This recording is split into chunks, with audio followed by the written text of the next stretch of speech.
A $700 car payment costs $700 a month. Obviously. Except it doesn't. Because that $700 isn't just money you're spending today.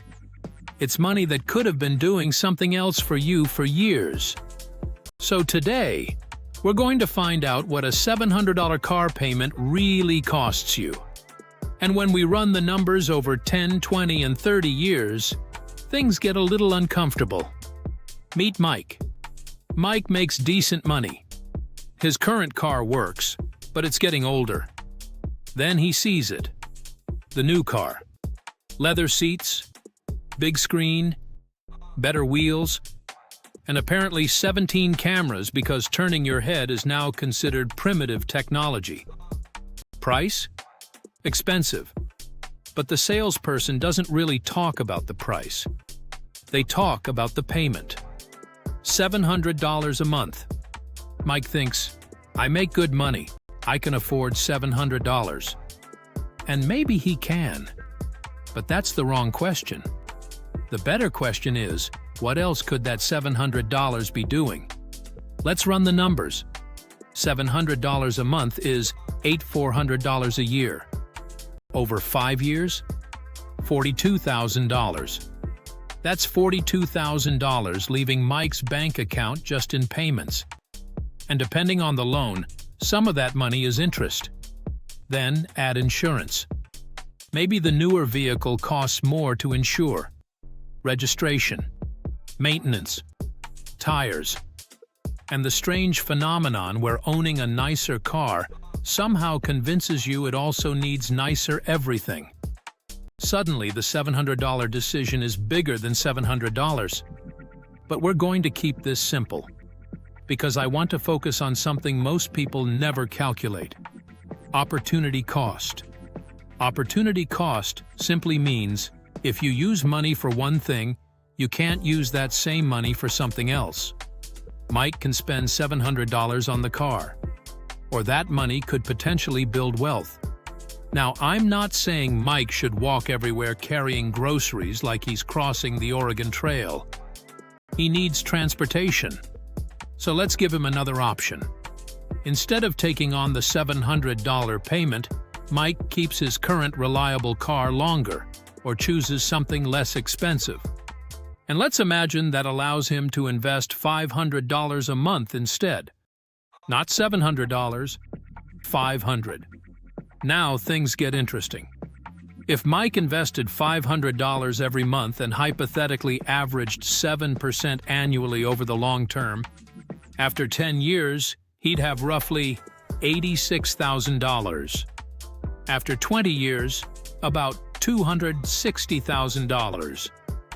And after 30 years, roughly $610,000. Now stop. That does not mean buying a car cost you $610,000. Investment returns aren't guaranteed. Markets go up and down, and Mike still needs transportation. This is a hypothetical illustration, but it demonstrates something incredibly important. Small monthly decisions become enormous when you give them enough time. $500 doesn't feel life-changing this month. 30 years of $500? Completely different conversation. And that's the real cost people forget. When you buy something, you don't only give up the money. You give up what that money could potentially become.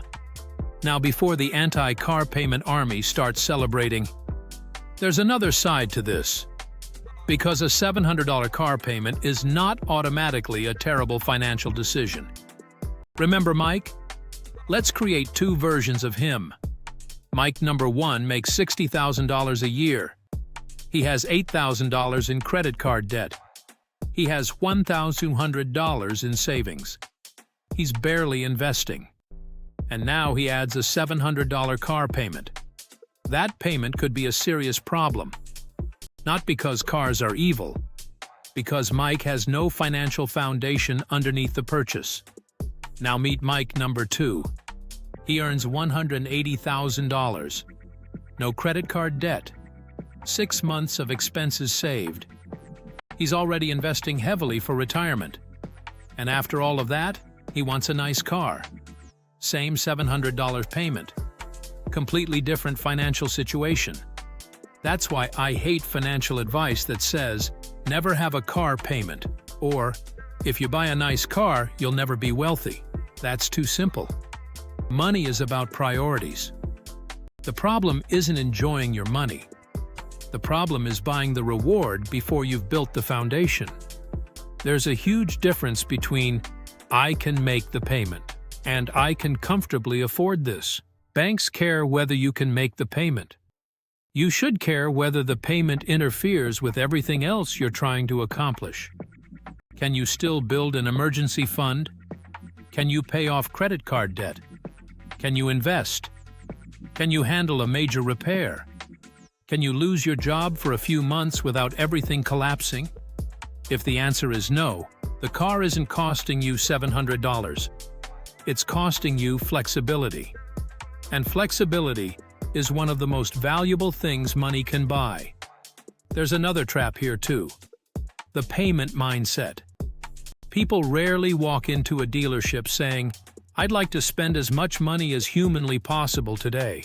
Instead, they ask, "What can I get my payment down to?" And that's where things can get dangerous. Because almost any expensive purchase can be made to look reasonable if you stretch the loan long enough. 72 months. 84 months. Suddenly, a car that was way outside your original budget has a monthly payment that feels possible. But possible and smart are not the same thing. So here's the wealth fix. Before taking on a big car payment, run 3 numbers. Number 1, the total cost. Not just the monthly payment. How much are you actually paying for the vehicle including interest? Number 2, your financial margin.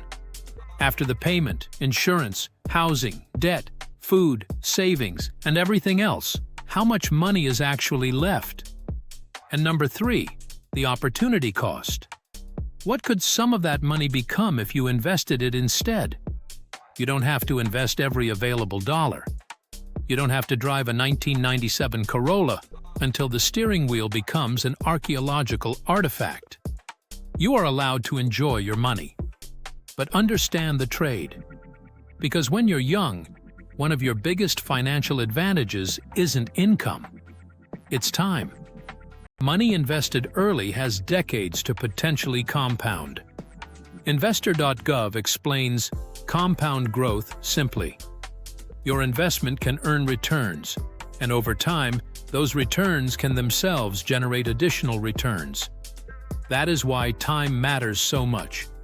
So maybe you run the numbers and still buy the car. Fine. At least now it's an intentional decision. Maybe you buy something less expensive and invest the difference. Maybe you keep your current car 2 more years. Maybe you decide the car is genuinely worth it to you. There isn't one correct answer for everyone. The important part is understanding what you're actually trading. Because the most expensive number on a car isn't always the sticker price. And it isn't always the monthly payment.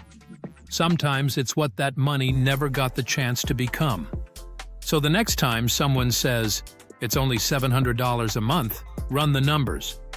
Because 30 years from now, only $700 can tell a much bigger story. That is the wealth fix.